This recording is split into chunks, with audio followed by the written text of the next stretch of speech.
Bonjour.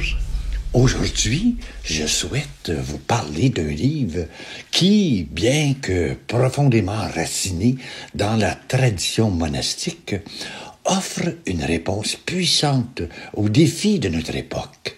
Le vide habité d'Yves Girard, moine cistercien, est une invitation à redécouvrir la richesse du silence, du dépouillement et de l'intériorité.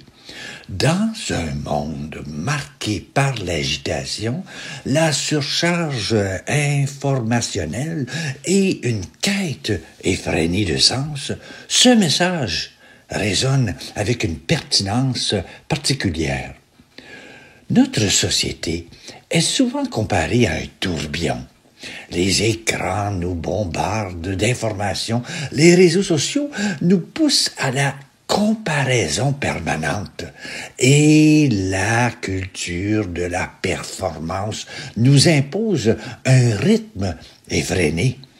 Nous courons sans cesse. Mais vers quoi? Nous accumulons des biens, des expériences, des relations. Mais comblons-nous vraiment le vide intérieur qui nous habite?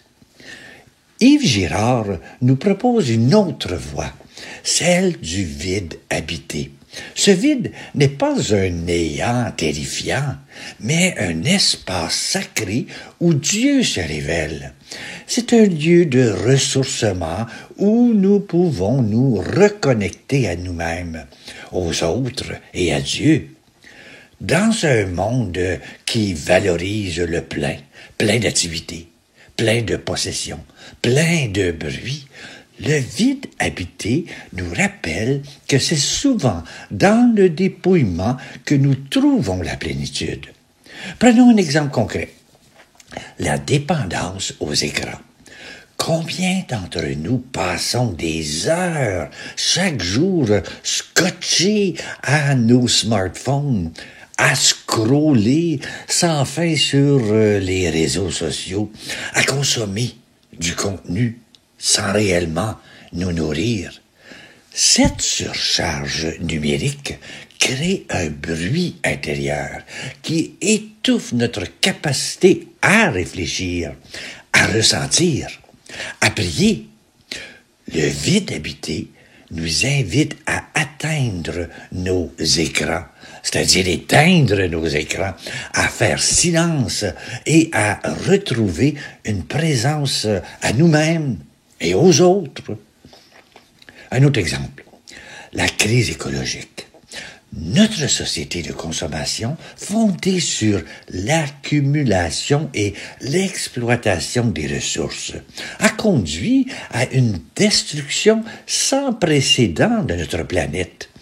Le vide habité nous rappelle que nous n'avons pas besoin de toujours plus pour être heureux. En apprenant à vivre avec moins, nous pouvons réduire notre empreinte écologique et retrouver une relation harmonieuse avec la création. Enfin, pensons à la solitude et à l'isolement qui touchent tant de personnes dans notre société. Le vide habité nous montre que la solitude n'est pas une malédiction, mais une opportunité de rencontre avec Dieu et avec nous-mêmes. En apprenant à habiter notre solitude, nous pouvons transformer ce qui semble être une faiblesse en une source de force et de paix. Yves Girard nous enseigne que le vide est un chemin de liberté. En nous libérant de nos attachements aux biens matériels, aux opinions des autres, à notre image, nous découvrons une liberté intérieure qui nous permet de vivre pleinement. Cette liberté est particulièrement précieuse dans un monde où les algorithmes cherchent à influencer nos choix, où les publicités nous poussent à consommer toujours plus et où les réseaux sociaux nous enferment dans des bulles de conformité. Le vide est aussi une source de créativité. Dans le silence et le dépouillement, nous trouvons l'espace nécessaire pour imaginer, pour créer, pour innover. Combien d'artistes, d'écrivains, de penseurs ont puisé dans le silence la source de leurs inspirations? Dans un monde en quête de solutions nouvelles face aux défis écologiques, sociaux et spirituels, cette créativité née du vide est plus que jamais nécessaire. Notre époque est marquée par une quête de sens. Beaucoup se sentent perdus, désorientés, déconnectés. Les réponses proposées par la société, la consommation, la performance, le divertissement se révèlent souvent insatisfaisantes. Le vide habité nous offre une autre réponse, celle de l'intériorité. En faisant silence, en nous dépouillant de ce qui nous encombre, nous découvrons un sens profond à notre existence. Nous réalisons que nous ne sommes pas définis par ce que nous possédons ou par ce que nous accomplissons, mais par notre relation à Dieu et aux autres. Cette découverte est libératrice. Elle nous permet de vivre avec plus de sérénité, de joie et d'amour. Le message d'Yves Girard dans le livre Habité est un appel à redécouvrir la richesse du silence et du dépouillement.